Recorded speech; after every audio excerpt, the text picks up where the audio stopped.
What's up, friends? Mark Holmes here, and as always, I want to thank you all for watching, commenting, subscribing, and being part of the Joe Blue Sports Report. Without you guys and you ladies, you know that this literally does not work. You know, I'm working my ass off here trying to make sure I keep up with everything that is the Dallas Cowboys. I'm in there working in the workshop trying to get stuff together. I got people that want the cutting boards, and I'm still learning how I'm doing them and all that stuff. I got to get that stuff squared away, trying to get my body in better shape, get my blood pressure down, get my weight down and all that. And Jerry Jones is not making it easy. He's not, because he keeps, we keep getting breadcrumbs of information from Jerry Jones and the Dallas Cowboys. But we got a little bit more clarity now. He says he was never going to fire Mike McCarthy, that wasn't what was even discussed. Basically, he was putting them on blast and letting them know, I'm not satisfied with what we got, and we got to do better. In some regards, to go from 6, if you were Washington right now, let's say you were the Washington football team, and you were 7-9 last year and won the division, and you came back and you won 12 games. You think that they'd be having this kind of conversation in Washington? Do you think the New York Giants would have complained about, winning, 6 more games this year? No. Only the Dallas Cowboys would have that kind of conversation. There's a lot of teams that should be feeling disappointed. I mean, the Titans should feel disappointed with, being the number 1 seed and loss. The Green Bay Packers should feel disappointed and dejected after being the number 1 seed and losing. That shit happens for everybody but one team. It's only one team that ends up being satisfied at the end of the day, during the season, and that's the Super Bowl champ. So this was Jerry Jones having a temper tantrum and, venting and letting us know he wasn't happy with the way the season ended. And I can't say that I know anybody who's happy about the way it ended. I'm sure Dak Prescott's not happy the way it ended. I'm sure Micah Parsons isn't. None of us fans are, except for, the haters. Second point, his big focus was getting Dan Quinn to come back. And there seems to be that somebody actually offered him the job that got turned down, that Jerry Jones ended up putting a multi-year deal together for Dan Quinn to stay in Dallas, as in he came up with head coaching money for his defensive coordinator. Let me say that again. He came up with head coaching money for his defensive coordinator. This is where I always like to tell you that people want to sugarcoat history or delete pieces of history and things and just tell the good part of history. Here's the thing about history is you need to embrace all of it. Not embrace. You need to keep all of it and understand things that happened in the past get repeated. And if you don't learn from what happened in the past, you will repeat it. As that saying goes, those who do not learn from the past are destined to repeat it in the future. It's the truth. And a lot of times I look back at things that have happened and it ends up making me understand what's going on right now. We've been down this road before where a coach who was a coordinator was wanted by other teams, turned down those opportunities, and ended up getting paid like a head coach. Jason Garrett.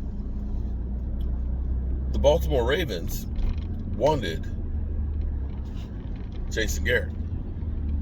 Wade Phillips was the head coach.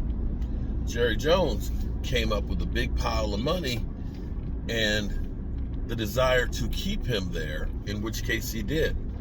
And when things went south on that season with Wade Phillips, he became the sacrificial lamb, and Jason Garrett was elevated into the head coaching position. I said this stuff last night in my fireside chat, but you can see where we're in the exact same position that we were some, 2009, was it 2000? Yeah, I think it was 2009. Maybe 2009. I think it was. I could be off. You know, you get in your 50s, you start forgetting some of the details.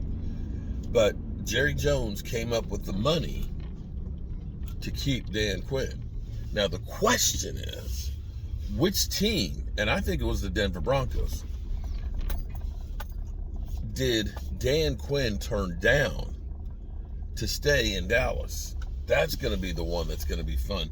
I can't wait to hear that one, because I had a hater out there who was basically saying, you know, fire Dan Quinn because, you know, nobody wanted him. He had all those job openings and he's not a head coach. So that means he's no good. And I'm just like, my God. Y'all people are crazy. Seriously, some of y'all are just crazy. If you look and say you don't want Dan Quinn as your defensive coordinator, I don't know who you want then. I honestly don't know who you want if that wasn't good enough, what he did with this defense this year. Pro Football Writers Association, they said he's the coordinator, assistant coach of the year, whatever you want to call it.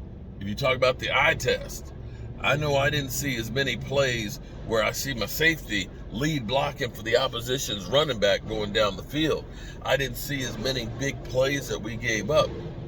I saw vast improvement. I saw my team taking away the football like there was no tomorrow. So I think Jerry recognizes that unless, and here actually I can equate this to something I just did on my other video. When I buy a tool, I first look and say, will this tool make the job I have easier, and more profitable? If it meets those three criteria, it's worth the money. Next thing about buying a tool, is it going to be able to do the job and what I will be doing in the future? You know what I'm saying? Sometimes we say, okay, I'm like my CNC machine. Man, let me just go ahead and get a CNC machine. I can do some small stuff on it. I'll get a bench top one. And that would do the job for what I would first start out doing. But if you're going to invest a whole bunch of money, you need to think down the road. What if I need to have more capability? How long will this thing be able to run? Will it have a strong enough motor that's going to last? Is it going to break down from the overuse? Because if I spend a whole bunch of money and buy something and it doesn't do the job, or it has to be replaced, then that's wasted money. You're better off wait until you can get the one that's going to do the job. It may cost more, but if it does the job right, then that's the one to buy. So sometimes the lowest price isn't the lowest price.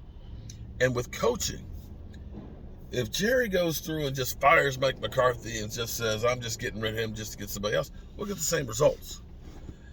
If you can't get the coach that you really want in there, that you believe is the guy, and that may be Sean Payton, then you're better off keeping what you have until you can get that guy. Does that make any sense with that? I think I do. Because we've seen teams like the Bears and the Jets, they just keep up. We got a guy, fire him, we'll get somebody else. And they get somebody who's not that good. They end up having the same results, and then they end up firing that guy too. You can look at the lineage of the Lions over and over and over again.